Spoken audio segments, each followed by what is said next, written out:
All right, I guess I'm live now. Gonna wait see if anybody logs on real quick. I got the camera sideways, so hopefully it looks right like this on your guys. And if it doesn't, well, nobody's on yet. But if it doesn't, somebody let me know. I'll switch the camera around. So, because if I switch it up, it will. Oh, never mind. It got locked. So I guess I have to do it like this. All right, guys. So real quick, I want to do let me see how I'm gonna hold the phone. Let me see. Hold on. Give me a second. Let me move this. So I wanted to do a recap of the BFL, and I wanted to start off with, the 2017 season. I started off, it was pretty decent, and then if y'all remember, I had that debacle at the Super Tournament on Toledo Bend, and I didn't get to fish. My boater unfortunately had an emergency, and it kicked me out of the tournament. So I didn't get to fish it. I wasn't able to make the regionals, but I did. They did invite me to the wild card, seeing I was kicked out of that tournament. I went to the wild card. It was on Kentucky Lake. Never been to that lake before, so I was excited to be there. Different lake. It was cold. I ended up getting 12th place and literally probably one fish away from qualifying for the All-American. So all in all, I got a good check and I was happy. But to know that I was so close, it was man, I was right there. But it is what it is. Hey, what's up, Captive Killers? Thanks. My buddy Justin Royal on the boater side, he did manage to get 6th place and he qualified for the All-American. He had his brand new Phoenix boat out there, which was awesome. So hey, Justin, if you're watching this, congrats again, man. And beautiful boat. So anyways, guys, after that, I was looking forward to the 2018 season. 2018 season started on, let me see, what is that? January 6th, and that was on Sam Rayburn. I ended up in 12th place again, so I was happy. I ended up drawing, my boater was Albert Collins. Now, at the time, I'm bad with names, guys. Just to let you know, I'm pretty bad with names, and not that I don't forget you, but I just forget people's names sometimes. My memory's pretty not that good. Anyways, I had never met this guy. I went over to my buddy, Lance Stuff. If y'all know him, he has a pretty cool YouTube channel. Follow him. And I asked him, hey, do you know who this is? And he was like, wow, he says, you are the luckiest guy on earth. And I was like, really? I was like, don't be joking with me. And he's like, no, he says, he's pretty much a local legend around there. And not even local. I mean, if you look at his stats, I think he's qualified for the Bassmaster Classic twice. He's won a whole bunch of tournaments. I mean, he's made a whole bunch of money. So I was excited to be with him. And just seeing, what I could learn from somebody like that that's had so much experience on the water. It ended up being a tough day, believe it or not. I only had 2 fish, and those 2 fish weighed almost 11 pounds. I believe it was 10 pounds, 15 ounces. So I was close to 11 pounds for just 2 fish. It was awesome. I landed those 2 fish right away within like the first maybe 20 minutes into it. I was throwing a jig, and I'll show you the jig right now. I was throwing the jig, one bit, and it was super nice fish, 5 plus something. I went in there, threw again, about my second catch after that, landed another one, another 5 plus, and I knew, I was like, oh man, we're on them. We're about to just, it's about to get crazy. And then it just seemed that after that, the bite just went away. I kept trying and trying, throwing that jig, nothing, not even a bite, not even a nibble. I kept going back to a Texas rig. Albert had a few bites, and he missed a couple of them. And, he knew the areas, and we kind of kept moving around. He knew different spots and stuff. But those fish were just not committing. He had a few bites. He missed a couple. And it finally got to be around 11, maybe almost noontime. And he said, look, we'll pull up on this spot. And, man, we pulled up on this spot, and within 10 minutes, he had a limit that was, I think his limit at that time, it was nothing great. He wasn't excited, but he knew that it could probably get him a check. And I think I want to say it was like 12 pounds. But, I mean, he had it within 10 minutes. He had it just like that. And now for the life of me, man, I was trying to catch another keeper.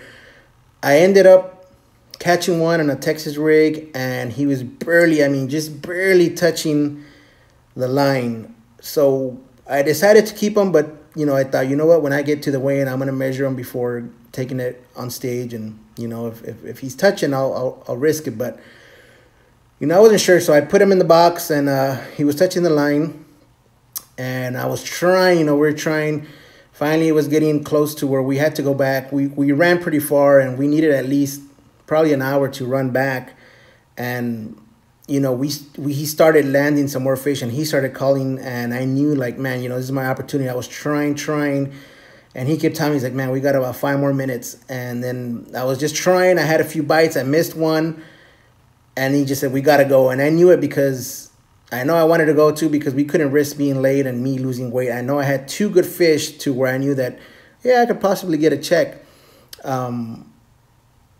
Once we got back, we would have probably had an extra 10 minutes. So he was kicking himself, telling me, man, we would have had 10 more minutes, and who knows, maybe I could have landed 1, maybe 2, maybe 3 more, who knows, and it would have been close, you know. But when I landed those 2 in the morning, my mindset was right away like, man, you know, I'm in a position I could win this. You know, I could win this. 2 fish, almost 11 pounds. You know, it was just, I was excited. You know, unfortunately, it didn't work out that way, but I was happy to catch those 2 awesome fish. Like I tell you, got 12th place, got a nice check. First tournament, good in the points. I'm ranked 13th. Somebody must have had a tie in the top 10 or top 12. So I'm ranked 13th. And then we went to the second tournament, which they did like right away, like 3 weeks later. I believe it was January 27th, and yeah, it's still good, man. I was happy, so I was looking forward to the next one. We went up there. It rained. You know, we knew it was gonna rain, and it rained that whole night. Started sprinkling, then it started thundering. So we woke up, and it was just kind of drizzling and stuff. But the fog rolled in like you wouldn't believe. And I went with my boater, really nice guy. It was actually the boater my buddy had the prior tournament. So. Really nice guy, man. It was cool. So we unloaded the boat, and we just sat there in the rain with the fog. 7 o'clock rolled around, and they said, hey, you know, fog delay. So we just sat there, and then the rain just came. I mean, it was just, there was no wind. It was just a steady downpour. And we were just, I had my rain gear on, but my rain gear did not work, because after maybe 2-3 hours of being in the rain, it just went through, and I was soaked, and I was wearing jeans underneath. And if you've ever been in wet jeans, yeah, that's not fun. I was just soaked. My jeans were soaked. My shirt was soaked. It was getting cooler. I was literally starting to shake, and I thought, man, how am I gonna make it? If we make this big run, I'm just gonna freeze. But it finally got to about noontime. The fog was still thick, and we kind of all knew, like, there's no way they're gonna let us go. Sure enough, they canceled it. They're gonna reschedule, which they rescheduled. So the next tournament is March 3rd here. Not this weekend, but next weekend. And then the rescheduled one is the very next day, which is March 4th. So it'll be back-to-back. Looking forward to it. But, you know, that weather, there's been a lot of fog here lately. I'm in the Houston area, and there's been a lot of fog. And it's just that weather for the fog, you know, kind of high 60s, low 70s, and just a little bit of rain, and that fog rolls in. So I hate to say it, but it kind of looks like the weather's going to be the same. But God willing, there won't be any fog. It'll be, you know, as long as it's safe and they'll let us go. And I hope it is. You know, they don't want to risk anything, which I don't blame them. So the jig I was throwing that caught those 2 fish was something just like this. Unfortunately, I broke off and I lost it, which I wish I wouldn't have. This is a jig, and I tell you, this is the same thing. The only thing that's different was the color. But these were jigs that my buddy Bucky Allen made for me about, man, 7-8 years ago almost, and I still had them. And they've caught me monsters. I remember after when they had the Bassmaster Weekend Series, I used it back then, believe it or not, and I landed a monster and some other good fish, and I was in 2nd place after day 1. So, but anyways, here it is. Here's the jig. It's a 3/4 ounce. Like I said, you know, my buddy, he doesn't make them anymore. He was making them that year, and he gave me a whole bunch of them. And but it's that kind of, I don't even know what you would call that type of jig right there. But there it is. Like I say, it's a 3/4. The color I was using was, it was a green and blue. So the strands were like green, then blue right here, then green again. And then the trailer was actually the same trailer I was using. And this is a Rage Tail. You know, I love these, the Rage Tail.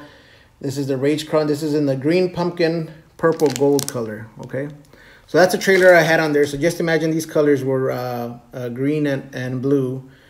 And that's what I had on there. And man, they were just, I tell you, they just, it wasn't that thump. It was just that kind of, they just kind of swallowed it. But I knew I had a fish on, and those two big fish took it, man. So there's the jig. That's the bait I used for the first tournament, and got me a 12th place check. So I hate to have lost it, but I'm gonna talk to Melissa Thomas with Thomas Custom Lures. She makes some jigs, and let's see if she can make me something like that, and we'll go from there. But so I just want to give you guys an update. Oh yeah, and also during that, it was actually during the second tournament when we're out there having the meeting for the registration, or for the meeting they have. There was this, God, and I'm sorry, there was this YouTube subscriber that came up to me, and he told me, he's like, hey, are you Manny? And I was like, yeah. And he's like, hey, man, I watch your YouTube, and God, I want to say your name was Brett, I believe, Brett. So I'm sorry if I messed up your name. I'm telling you, I'm bad with names. I was just happy to meet you. And if you're watching this, man, send me a PM. If you're going to go to the next one, we'll have to get together, if you want to join us for dinner or something. Really cool guy. He came up to me, and he asked me, and I might do a video. There's other videos like this out there, but I might do one. He asked me, what he had to look forward to as a co-angler, what he should worry about, or what are the do's, what are the don'ts. So me and actually Lance Stuff, we kind of went through a few things, and just from our experience, and Lance is a boater, so Lance gave him a few tips, what are don'ts, and I helped him out too, and we talked for a while, so it was cool, man, to talk to you. If you see me out there, come come and talk to me, say hi again. If I see you out there, I'll talk to you. I also met Eddie Payne. Eddie Payne had been sending me messages. Never met the guy before, but I was actually, finally, we didn't get to meet the first tournament, but the second one that they rescheduled, we got to meet for the meeting, and it was nice to meet you, Eddie. We talked back and forth, so you develop a lot of relationships, a lot of friendships out there, and it's pretty cool. Holly too is another girl that I've met out there. She's a fisherman as a co-angler, and we got to talk to her, and we're all talking together. She knows Eddie too, and hey, what's up, Jose? So it's cool. You go out there and you make a lot of friends. You meet a lot of people, and it was my friends were kind of messing with me because they're like, oh wow, somebody recognized you or whatever.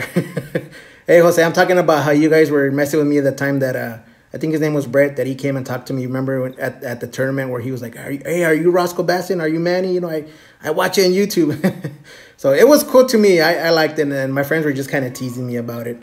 But it's fun. You get to meet a lot of people, man. I like to talk to anybody that's out there, especially fishing talk. It's fun, man. It's already 13 minutes. I don't want to run this video too long. But like I said, I had that boater and stuff, and he was really cool. I don't know I doubt they're gonna pair us the same for the reschedule, but if they do, I'll look forward to it. He was a really cool guy, and we'll see. We'll go from there. And well, that's pretty much it, guys. Like I said, I don't have much to update because they did cancel the second one, but like I said, we're having back-to-back. Hey, what's up, Cesar? We're having back-to-back tournaments, March 3rd, March 4th. And, God willing, it'll go good, man. Hopefully I can stay up there. I really want to crack the top 10. I really want to win, of course. But I really want to crack the top 10 and even crack the top 10 in standing. So with these two back-to-back, we'll know a lot after those. And then the next one after that won't be until April 21st on Toledo Bend. And then the one after that, the super tournament won't be until September 29th. So it's a pretty good break. I'll have to do something in between there. Maybe, I don't know, go fish some other lakes. And I've been having this in my mind where I want to maybe try and fish a Costa or maybe try and get into an open. But that's just kind of just rattling in my mind for now. We'll see how that goes. So anyway, guys, thanks for watching. If you have a question, let me know. I'm going to end this. It's getting pretty long. Let me see. Well, that's about it, guys. Y'all, thanks for watching. I'll see you out there. Go catch some fish if you have a chance. Talk to y'all later.